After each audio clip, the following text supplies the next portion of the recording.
whole lot that he can't do. And if you met the kid in person, you fall in love with him. The character, the human, what he meant to that Georgia football team.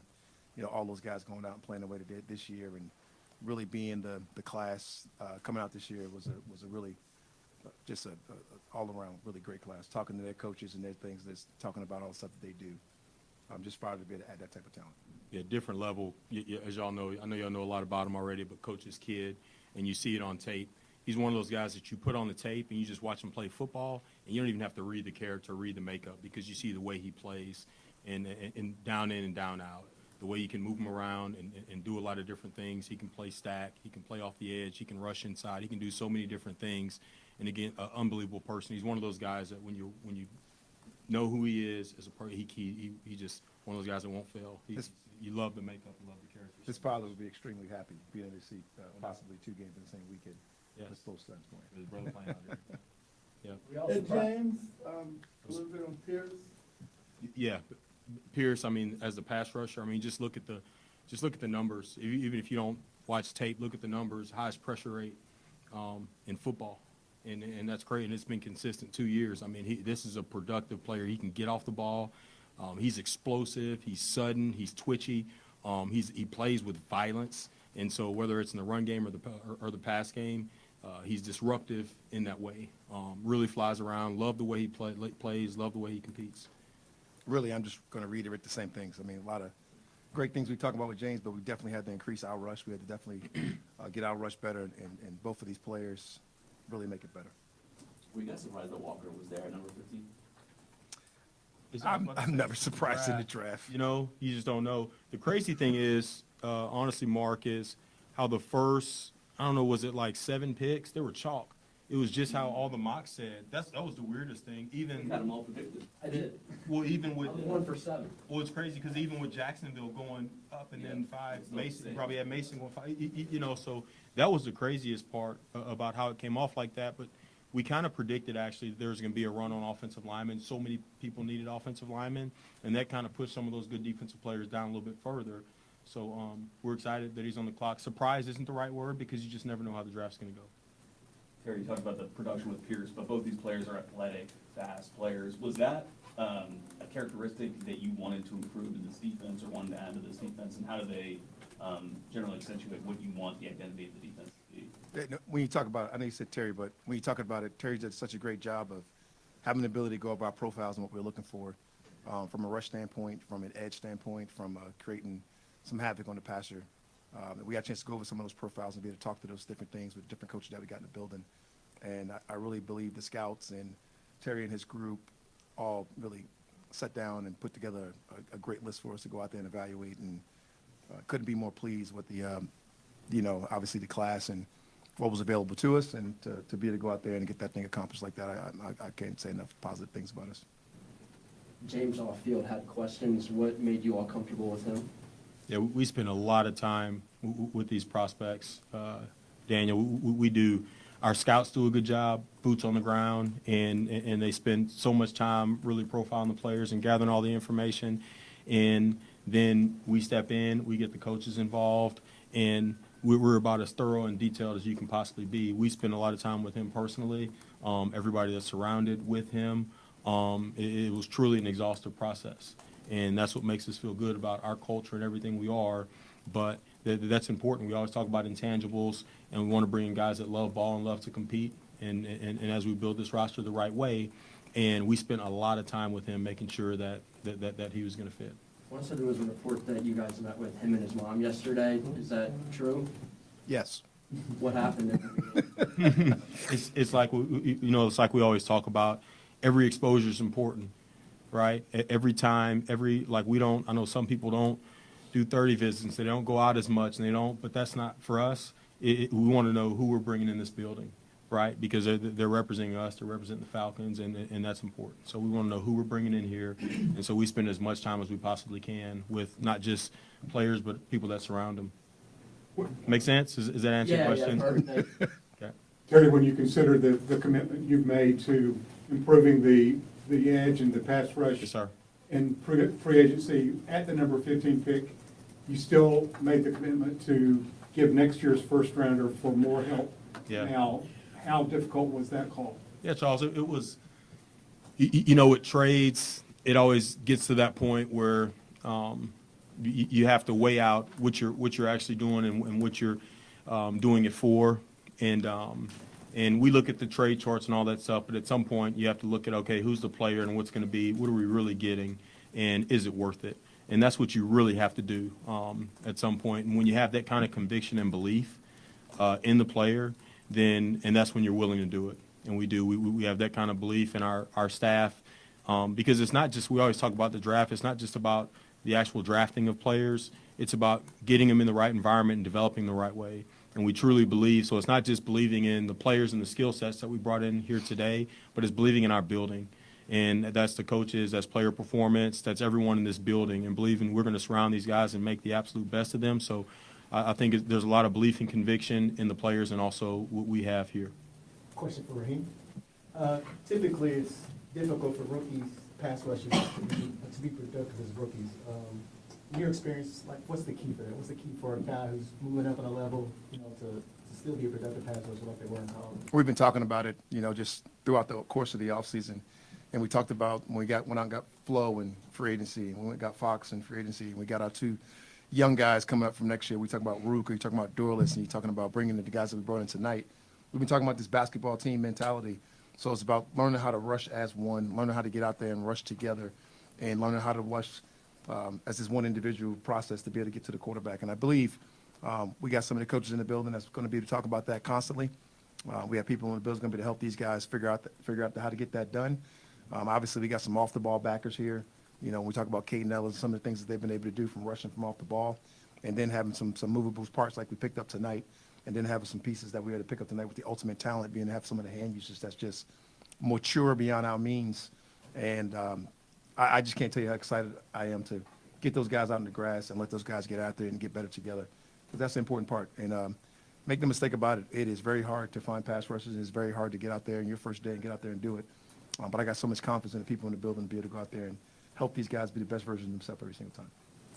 Raheem, how do you see Jalen as a pass rusher? Just because he's got such a unique skill set, he kind of plays all over the place, he can blitz from different places on the field. How do you see him incorporating into this defense? Basically, the way you just described him to me, being able to come off the edge, being able to move around. He's very self-aware. If you ever talk to this young man, he'll kind of tell you what he thinks he is.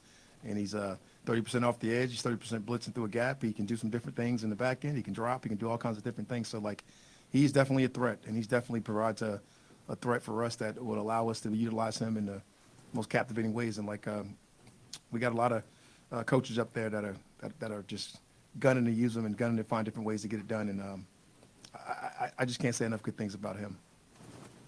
At what point tonight did y'all start working earnestly on trading back up to get at 26? So honestly, Josh, we had already, and we talked about making those calls. Preliminary calls in the week. Yes, sir. So we already had some teams that we knew were going to be looking to trade out.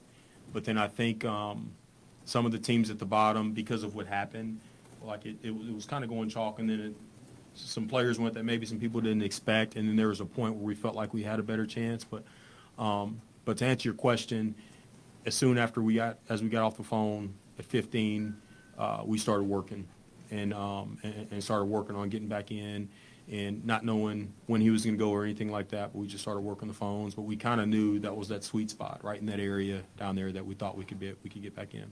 Getting back in with the intention of getting another pass rusher, or with the intention of getting Pierce? Was this a Pierce-dependent trade? We're coming back in from Pierce, but you know how it is, Josh. It's there's good players on the board, so it just depends. If we were working the phones to get back in, and we're looking at the board and all those things and trying to figure things out, but once we got to that point, we were coming back in to get Pierce. Because of the way the board went for 15, were you guys considering trading that? Were you fielding calls too, or is that one close call? You guys knew when Jalen was there, he was our guy. Yeah, we were excited to get. We had conviction and belief in Jalen, and so when he's there at 15, again, Vic, we always make those calls. We're just doing our due diligence, but we were taking Jalen. We're excited about it. What do you want to say to Georgia fans now that you finally you picked the Bulldog in the first round? Look, we picked a hell of a football player and a hell of a person. You talk about the players, all the players being here, D-led for that local day, and we had already spent a lot of time with with Jalen. We spent a lot of time with him throughout the whole process, but I might have spent the whole day. It was like the whole time we're out there, it was me, Jalen, and my son hanging out because he didn't work out, but he's watching all his other guys work out and cheering them on and going through that thing. But it's just, he's one of those guys that as I'm looking at him and looking at my son, I'm like, that's what you want your son to grow up to be like, you know? And he was about to leave there and go to Georgia State to meet his dad to watch his brother play. You know, he's a safety there, but just a different level guy. But again, I'm talking about the person. When you watch the tape and watch the player, you don't even need to meet the person because you know what you're getting. Jalen's process by saying that he has a relationship with Micah Parsons, who he said is like a mentor, like a brother. And when I asked him about the inevitable comparisons, he didn't seem to mind at all. Do you see that comparison? I don't know if anybody's seen Michael Parsons before Michael Parsons became Michael Parsons. So to compare him to that type of greatness, put that type of pressure on this young man would be unfair. I think you got to let him come out and be the best version of himself, which I know he will because of who he is and the makeup that we just talked about. I got so much respect for both of the players you just mentioned, and I'm really excited about ours and what we can do with him and some of those dimensions. So he'll have some Michael Parsons-like features, and I'll let him, determine what he can be when he gets to this league and gets to this level. How much did Jeff Ulbrich advocate for both of these guys? Yeah, again, I think I told you guys the other day how passionate, not just Brick, but really the whole defensive staff. We have a passionate group, period.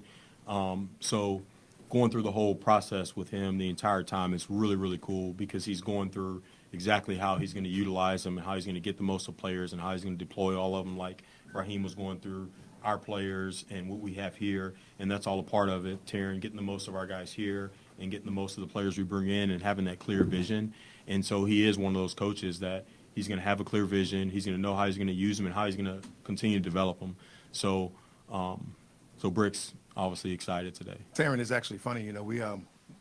We talked about this all the time, but we make these decisions, make them together, and it's really all of us. And it was not just old Brick having a clear vision for him, but we, had Zach Robinson watch these guys, and Zach Robinson knows what these guys like and who he doesn't want to play, and the guys that he can absolutely grade and do some different things, and all a bunch of different guys on this coaching staff. So we're all in, and our guys and our coaching staff, and the amount of time that we put into the due diligence that we put into both of these guys, I'm proud of, to be honest. If Jalen Walker had been off the board, would Pierce have been the pick at 15? I don't know. That's I know, but I'm not going to tell you. It's the hypothetical game that we don't have to play. I just love to play those hypothetical games. Was Mike Green in consideration to come back in for, or he was ranked a little bit higher than Pierce? Just a little On who's on your board? seven. But what about mine, yours? yes, too, yeah. You watched him? You like him better? Oh, no, I like Pierce too, but I thought he was a little too light. You thought Pierce was a little too light. Yeah, but I saw him get out. yeah, and it's interesting because we talk about that, later. There's 32 different boards, I would say, in the NFL, and then the outsiders, everybody has their different boards, and people value different traits and all those things, So, but on our board, we're excited about getting Pierce. So Mike Green was in consideration. We're really excited about Our getting board, Pierce. I say we're really excited about getting Pierce. Okay. And do you have Jalen's 40 time? We're trying to do a buy on him. We don't have his 40 time. We got arms and all that, but no 40s. Call Kirby. There you go. You need Kirby to get it for you. That's ridiculous. We used to get bios with all that stuff. We don't get them anymore. It's real basic. Come on, David. Raheem, for both these players, what do they need to refine about their games in order to be the impact players that I'm sure you guys want them to be? It's you never want to say you come in as this perfect set of anything. So the reason that you're attracted to them is because they're obsession with football. When you're talking to each one of these individual players, they can talk about different things that they want to do better and different things that they want to explore. And, I can vividly remember sitting in the office talking with Pierce about some of the things he wants to do with his hand usage and finding ways to get better and some of the different moves that he wants to use and the obsession he has of rush. No different than with Jalen, just talking about the versatility and some of the things that he's able to do and the reasons why. And, so I don't want to set any limitations on these guys and tell you what they need to get better before you actually get your hands on them. I'm really fired up seeing these guys that go out there and show what they could do naturally. Watch them go out there and find ways to improve them. and really grow together. You know, I think that's a part of it. Like, that's a part of the rushing together and all those guys. So I just can't wait to get these guys out in our grass. How does this trade change your plans for tomorrow and how you go about it? Well, we're gonna pick it a little bit later. So, but look, we kind of talked about this draft and the fact that we do believe it's a deep draft, so we'll get a good player when we do pick. And again, I keep saying this, but it's true. There is an 8th round this year, and we're going to be aggressive there and get some good players when the 7th round ends. Anything else? Anything else? All right. Thanks, Good. everyone. Thanks, guys.